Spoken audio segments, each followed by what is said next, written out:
This is Ryan Watches a Movie, where we get our friend Ryan to watch a movie and tell us what he thought. Going balls out in the lumberyard. Watching the Grunion Pro Magi. If you're listening to this, don't even waste your time. Hello and welcome to Ryan Watches a Movie. This is episode number 180. My name's Adam Patterson. With me today we have Kevin Rakestraw. How you doing, Kevin? I'm pretty good. We're also joined by Ryan Holes. How are you? I'm alright. Before we get into what you watched this week, I think that we should probably just briefly talk about the passing of Wes Craven. This just happened last night. Pretty sad news. I was actually really saddened by this news. It's a bummer. Yeah, I mean, normally anytime a filmmaker or a big celebrity or somebody passes, it's just, I always say, oh, that's really sad, but it doesn't really affect me. But sometimes there are certain people I'm that the same way. And recently was Sean Price oh yeah, Sean Price, when he passed away. So where it just kind of sticks with you. You Yeah, know? Like it I've sticks been with you I've for been a while. thinking about it, and this week I'm going to go back and watch some of the Wes Craven movies that I haven't seen in a long time, or that I haven't seen at all. So I'm going to rewatch People Under the Stairs and some of his other ones. that's the best thing to do. Because I listened to Sean Price for like the next 2 weeks straight. Nothing but. That's what you got to do. You know, they always throw around the term master of horror. I feel like that's a term that gets thrown around a lot within the genre. But Wes Craven, he really was a master of horror. I mean, when you look at a lot of his movies, it's like he delved into the psychology of what being scared is, what terror is. Yeah. And I think he was a great director. I would agree. I would agree wholeheartedly. I need to see more Wes Craven. He only directed, I think, 20 movies that were actually like in haven't seen theaters, like theatrical movies. Yeah. But there's still a lot that I haven't seen. Did you see the original Last House on the Left? Nope. Hills Have Eyes? Nope. Nothing up until Nightmare on Elm Street. You saw Scream, right? The Scream. And I don't know about, I think maybe I saw Scream 2. What about People Under the Stairs? Nope. Oh, man. I know, and I should- really want to see The Serpent and the Rainbow. Yeah, I haven't That's been seen on- that. That's been on my watch list for years. I haven't seen that one in years. Maybe I haven't seen that at all, actually. I have to go back and look. Maybe we can watch People Under the Stairs for a throwback review this weekend. I'm down for that. Because I've been meaning to rewatch that because they released it on Scream Factory, and I've been wanting to revisit it because I love that movie so much. All right, very sad. Rest in peace, Wes Craven. Ryan, what movie do we have you watch this week? Nurse Betty. Nurse Betty. Remember this one? Oh, God. Nurse Betty. So this came out in 2000, directed by Neil LaBute. Picked this in honor of Dirty Weekend coming out this weekend. Same director. Oh, Dirty Weekend. I have a synopsis here. Comedy about a widow's post-traumatic obsession with a soap star. All right. I love those synopses. Comedy about a widow's post-traumatic obsession with a soap star. This stars Morgan Freeman, Renee Zellweger, Chris Rock, Greg Kinnear, Aaron Eckhart. Crispin Glover's in there? Wow. Interesting. Ryan, why don't you tell us a little bit about Nurse Betty? Well, Renee Zellweger is, she watches the soap opera on TV, and one night when she's watching it, two guys go in her house with their husband, and they're talking, and eventually it leads to them trying to scalp him, and they fail at scalping him, so they end up shooting him and put him in his misery. Why were they going to scalp him? Because that's one of the things there's talk of Indians. Chris Rock got all frightened, all jacked up, and he mistook Morgan Freeman's words and assumed he wanted Aaron Eckhart to die.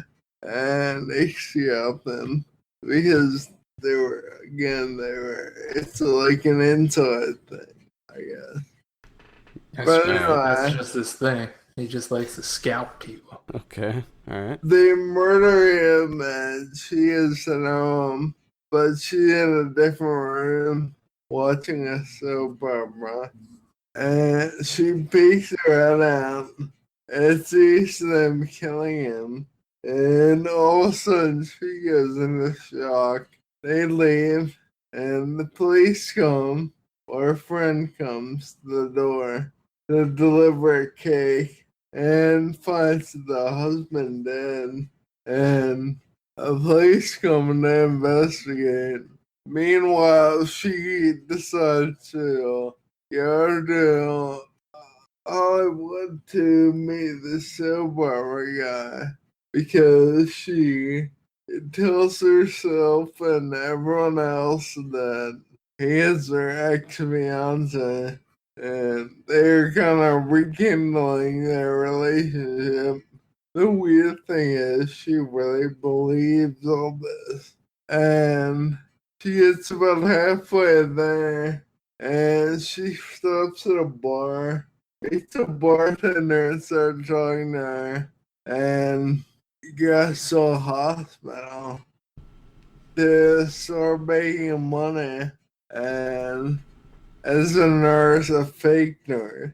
And the hospital says, no way, we don't have any record of you working as a nurse anywhere. And there's a guy that his life needs saved. He's coming into the ER as she was walking out. And she saves him. There's a guy who needs his life saved. I love the way you word things. And befriends her or his sister and ends up moving in with her and tells her all about this relationship, and finally the girl realizes that it's a TV star. The whole backstory is made up. What? And the friend wins tickets to a dinner which he is supposed to show up at. So they go to, and they're there. She approaches him and starts talking to him as the character that he plays, and he doesn't really understand what's going on. And my first thought was that she was a crazy bitch. Whoa. Right. I don't know why he listens to her at all, but he does, and they start a relationship. And he ends up having her on his TV show to ad libs and things, and she just draws a blank because she's so freaked out because she thinks that everything is real and she doesn't understand why there are cameras and whatnot. All the while, Chris Rock and Morgan Freeman are tracking her, and eventually they catch up to her, and they go in this girl's house, and Chris Rock takes the girl and two other guys hostage that are in the house, and Morgan Freeman takes Renee Zellweger in another room, and they talk and work out their differences. And one of the guys ends up stealing a gun from Chris Rock, ends up shooting him and firing at Morgan Freeman, and it hits him, and he gets back into the room. He asks for Renee Zellweger for the gun because he doesn't want to get captured by police. He wants them to kill him. And he goes outside and they do. And then all of a sudden she realizes for some reason that everything is a joke and switches her stance to back to being a normal person. His husband died. And that's the end of the movie. A normal person whose husband died. Oh, God. So what'd you think of this? Hated it. Oh. I'm a little confused about a lot of what you said. I'm confused by all of it. Morgan Freeman and Chris Rock, they were the bad guys? Yeah, they're hitmen. Okay, so They're at the also end... father and son. Okay, so at the end, who shot Morgan Freeman? One of the guys that Chris Rock was holding hostage in the other room. Are you sure? Yeah. Okay. Wikipedia says that he commits suicide. Yeah. Who commits suicide? Morgan Freeman? Yeah. That makes it even more confusing. Why does he kill himself? No. It says Charlie, rather than be arrested, decides not to kill Betty and commits suicide in the bathroom. What? That's what it says, man. I'm just reading from Wikipedia. None of that happens. Okay. It seems, So like, Morgan- it seems like with every film... It goes out the place of glory. Gotcha. It seems like every movie that you watch, there's discrepancies between you and Wikipedia on whether someone committed suicide or not. Yeah. So it's either you or Wikipedia doesn't understand suicide. Well, if you want to waste 2 hours of your life, feel free to watch this. Yeah, I'm going to take your word for it that he doesn't. Yeah, this movie does not look like it's for me. It does have an 84% on Rotten Tomatoes, and Renee Zellweger won a Golden Globe for her performance. I don't understand any of that. So everyone's just confused right now. First of all, it's kind of like the female Tom Cruise to me. And the whole premise and everything that happens is ridiculous. Yeah, it doesn't sound... It sounds like... I feel like around this time, there were so many movies coming out that were like this, that were kind of... They were comedies, but they were these kind of crime comedies. Edgy. And they had a big ensemble cast. Remember Clay Pigeons? I think that came out around this time. Yeah. There were a lot of those. And I feel like the covers all look the same too. I'm not a fan of Renee Zellweger either, actually. No, me either. I think there's like 3 people that actually like her. There's just something about her. We need a head count. How many people? Fucking hate that she always squints. Hate the squinting. Like, they're pretty sure her eyes are permanently squinting. Perhaps. Yeah. Who knows? Perhaps. Which She's got the French Stewart thing going. Yeah. Or the Gilbert Godfrey. That's the look. The look we were going for. So you hated this, huh? Yeah. Was it funny? Because it sounds hilarious. Sounds like a laugh riot. Like me twice. What? But it was not enough at all to warrant me watching this. Was it edgy? Because it seems from what you described, it seems like it'd be kind of edgy. Yeah. You know, adult themes, violence. Swear words. They're swearing at it. Got some good swears in there. I guess. Okay. So that's not a strong recommend for Nurse Betty then. Well, I mean, seriously. First of all, she goes in a hospital to get a job because she's a fake nurse and ends up saving a patient's life. How did that happen? How did she save his life? Break that down for us. He was in an ambulance and someone attacked the front of the hospital, and instead of shooting her, the little gangster dude let her go, and she went to the back of the ambulance and jabbed him with his bullet wound with I don't even know what it was, but it relieved pressure. And she said that She learned how to do it by watching it on TV. Okay. Now, right there, that set up right there, make it terrible for me.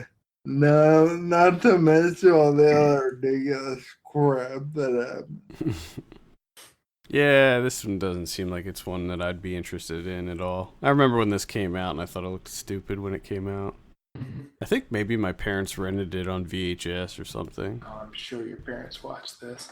Maybe I even saw it at some point, but I remember nothing about it, so I don't think I did. It's such a parent movie. It is a parent rental. Friday night parent rental. All right, let's talk about the director, Neil LaBute. He also did the Wicker Man remake. I almost gave you that one to watch. The one with Nicolas Cage, not the bees. A long time ago. I decided to wait on that one because I have a feeling at some point there's going to be a higher profile Nicolas Cage movie that comes out. So I'm keeping that in my pocket. The old back pocket, just waiting. He did In the Company of Men. I think that was his debut, and that was a pretty popular movie, pretty big movie when it came out. Yeah, I think that was well received. Your Friends and Neighbors. Let's see, Possession, The Shape of Things. He did Lakeview Terrace, which was the one with Samuel L. Jackson and was Patrick Wilson, I think. What do you think? Where that was the one where Samuel L. Jackson played the cop, and he was kind of terrorizing Patrick Wilson. The neighbor. Yeah, he was the neighbor. Yeah. I didn't see it.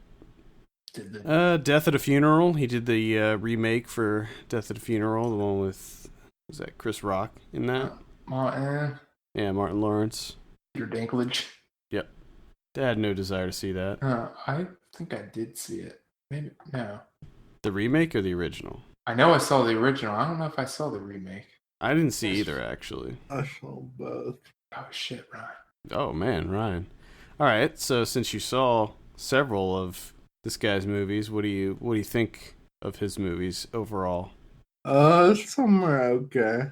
Others are not so okay. Okay, all right. Sure.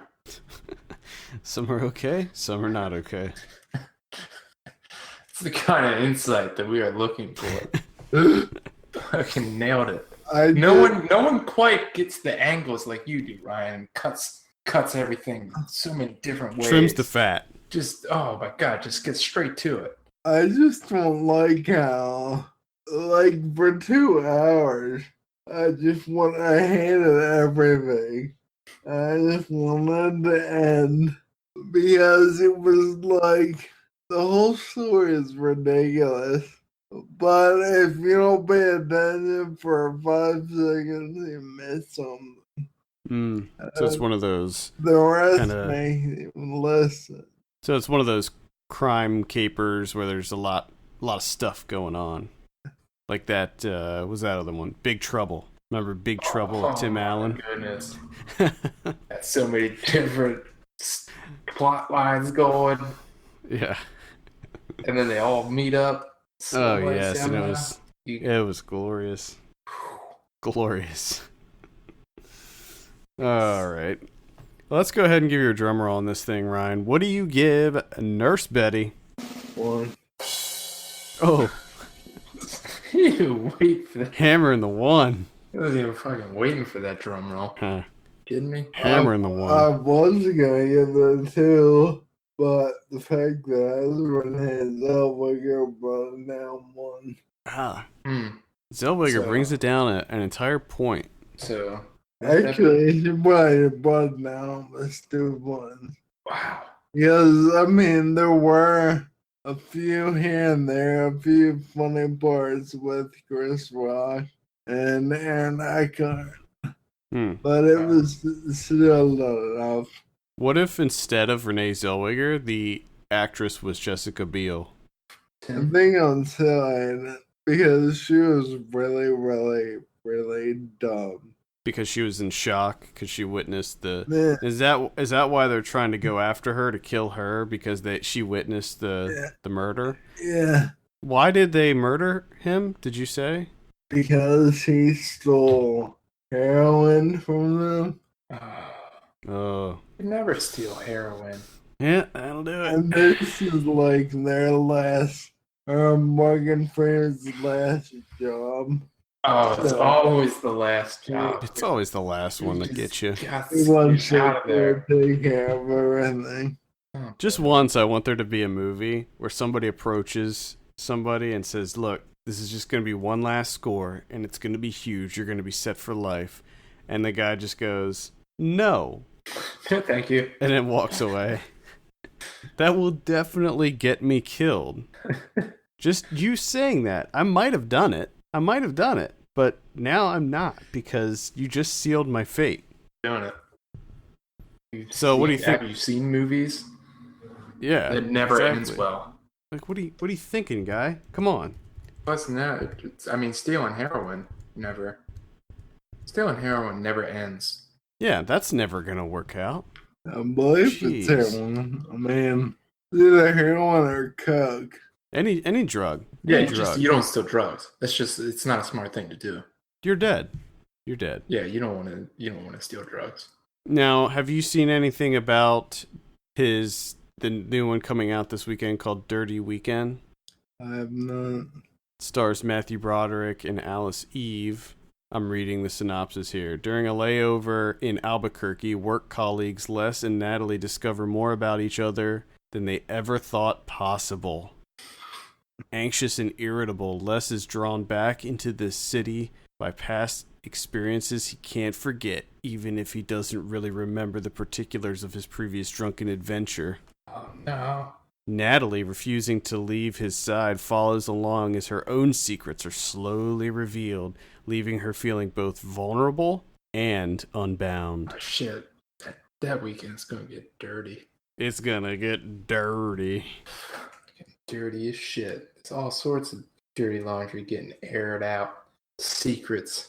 This movie, when you look at the cover and you read the synopsis, it feels like it's a movie from 2000. It's a movie from 2000 that just happens to be coming out 15 years later. So, yeah. We'll probably be covering this one What? in some form on the site because I have a screener for it, but I haven't watched it yet. I'll tell you right now, I ain't watching it. No, I'm not for the show. You can ask me, be like, Kevin, this is the last movie you had to watch. It's your last job. I'm just gonna say, no, doesn't sound good. No, thank you. No, we're not going to be covering this on the show. We'll probably have a written review for it up on the site, maybe. But I'm so backlogged right now, I can't guarantee it. My apologies to whoever gets that. Yeah. All right. Any final thoughts, Ryan, on Dirty Weekend? Are you interested? I think it's hitting VOD. Are you interested in checking it out after hearing the synopsis? No, your synopsis made me want to check it out even less. Now you hate it a little bit more. First, I was like, well, I don't really know anything, so it could be the best thing ever. And then he brought me down with your synopsis. There's only 8 reviews on Rotten Tomatoes, but it only has a 25%, so yeah, things are not looking too good for it. I saw a trailer for this too, and wasn't blown away with the trailer either. I believe that this screened at Tribeca, because I think it was on my schedule for Tribeca, and then I didn't get a chance to see it. Because for some reason at Tribeca this year, there were a lot of movies that seemed similar to this. There was this, and then The Overnight, and then Sleeping with Other People, and they all felt like they were kind of the same. Oh, the same type of movie. Yeah. All right, any final thoughts, Ryan, on Nurse Betty or Dirty Weekend? Fucking hate Renee Zellweger. All right. In summation. Just gotta keep a list of all the people he hates. And all the film stuff he doesn't like either. I mean, I think if you could just gather all those things up, we just have to find something that has none of those qualities. Like, it can't be black and white, can't be Renee Zellweger, no Tom Cruise. We could just film grain is a plus.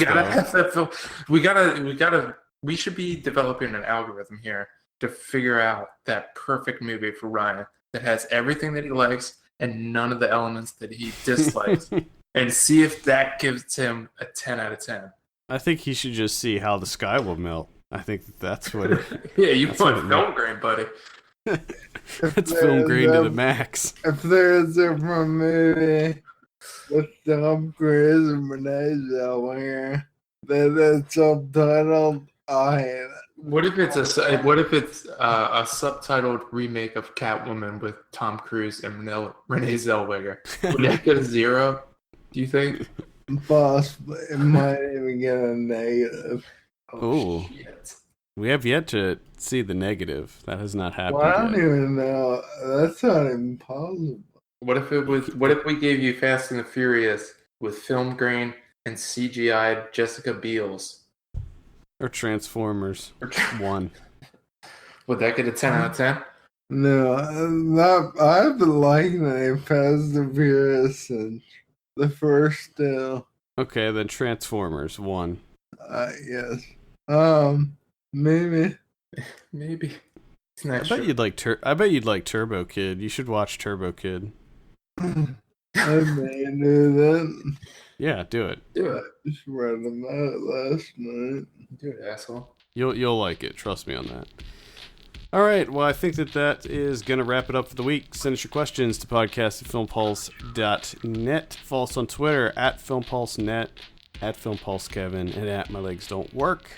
And take a look at our Patreon page, patreon.com/filmpulse, and consider subscribing for as little as $1 per month. You'll be helping out the show, helping out the site, helping out all the various things that we do on here. For Kevin Rakestraw and Ryan Holes, my name's Adam Patterson. We'll see you on Monday. Bye.